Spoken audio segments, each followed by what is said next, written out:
Damn, that was close! Innkeep! Vodka! Triss Marigold. Lice eat me, but you are a treat to behold. Just a little pale. Magic takes its toll, but I'll be all right. Good to see you and your beard again. Can somebody tell me what happened? You set off a month ago for Zoltan's wedding. That got fucked. There will be no wedding. Did you hear about Foltest? Rumors travel faster than the wind. Winds and rumors. I want to know the truth. I want to know how Foltest died. And the dragon, was there really one there? And who rules Temeria now? Dandelion, calm down. You'll choke on your liquor. The dragon, well, the dragon appeared, and that's all I know. But where did the Lavalettes get a dragon? We heard it fought on their side, huge as a barn, they say. Dragons don't usually take sides. Maybe its lair was nearby and it just felt threatened. If you hadn't driven it off, Foltest might not have taken the castle. Maybe. We'll never know for sure. Triss, you're the expert on Temeria. Tell us who's in charge now. It's chaotic and getting worse. The old families are fighting for supremacy, no holds barred. Baron Kimbolt and Count Merivale, I bet. Among others. After the assassination, while Geralt was in the dungeon, the lords convened in a field near Lavalette Castle to choose a new ruler. 3 days they debated, and it looked more like a bazaar than a meeting of nobles. Except the trade was in court and ministry positions, spheres of influence, royal privileges. Ha! Humans. In spite of several duels and 2 poisonings, no king was chosen. Civil war was in the air. Where were the mages? Aye.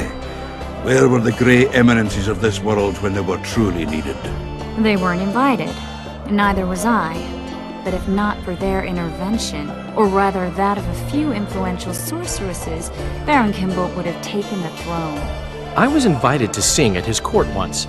Afterwards, he refused to pay me, and the food was awful. No way I'll stay in Temeria if he's crowned. Did they ultimately resolve anything? No, it ended as usual. Sadly, John Natalis remains our only hope. Ah, the victor at Brenna, and Foltest's most tried and true field commander. During the deliberations, he was several days' march from Lavalette Lands, with an additional 2,000 armed men in tow. He's to keep the peace until a rightful monarch is chosen. He could find that ruling is to his liking. Natalis is a soldier at heart. He's not suited to rule, and I don't believe he even wants to. He's got the army behind him. Which is why he can guarantee peace. Why, a tenuous one, sure, but that's always better than civil war. Besides which, he's deeply in debt to a dwarven bank in which Philippa Eilhart as sorceress holds significant stake. I think I've heard enough about politics. No wedding, Zoltan? The Breckenrigs broke off the engagement because some limp prick put it about that I joined the uprising in Vizima. My would-be Pop-in-law refused to let a rebel firebrand join the family. Innkeep, where's our drink? It was like this. We got to Mahakam a week after the Grand Master died. Bought Zoltan an absolutely grand doublet, a pair of Garibaldi Krakows, and as a gift for Eudora, a jade stone as big as my fist. You were broke as a joke by the time Dandelion threw me a bachelor party at an establishment called the Tight Lane.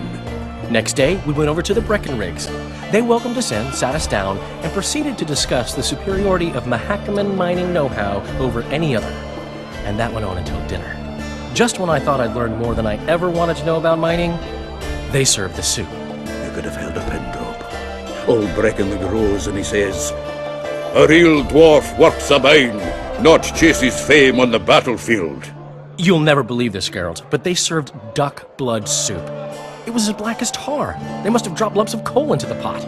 "Eat," Breckenrig says, then proceeded to slop 2 full bowls of the shite. Old goat. Hope his mind caves in on his head. Laredo said you're working with the Scoia'tael, Zoltan. I have done many things in my life, Geralt, but I have never stooped to banditry. The Scoia'tael don't consider themselves bandits. But I am no Scoia'tael. Since when have you worked for Roach? Hey, nobody said a word when you went out to save Temeria from the Grand Master and his mutants. Relax, Dandelion. I was just asking. Do what you want. You're an adult, kind of. That wasn't very supportive. Laugh away. At least I decided to do something constructive. You used to spy for Redania, now you're spying for Temeria. Some might call you a traitor. Ever tried to live off of poetry alone? The truth is, I'm a citizen of the world. As long as I don't serve Emperor Emir, I'm not doing any harm. Leave him be, Geralt. He'll play the spy a bit, get bored, and drop it. You know how he is. Foltest's killer lay in wait in the tower, where the Lavalettes had hidden the royal bastards. He was well informed. Wait a minute. What were you doing there? I was protecting the king. After the first attempt, Foltest began treating me as his lucky charm. He ordered me to be at his side during the battle. The dragon separated us from the rest of the army. The killer disguised himself as a monk, a blind one at that.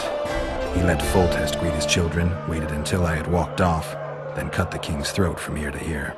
How did he flee? Jumped out a window into the river below. Yor with Skoyatel were waiting in a boat. It was planned. And you're chasing him because he murdered the king? I was accused of the murder. I need to clear my name. Besides, I looked him in the eye before he escaped. He's a witcher. Then some brave Temerian soldiers showed up, piled on me, and knocked me out. Stay away from me.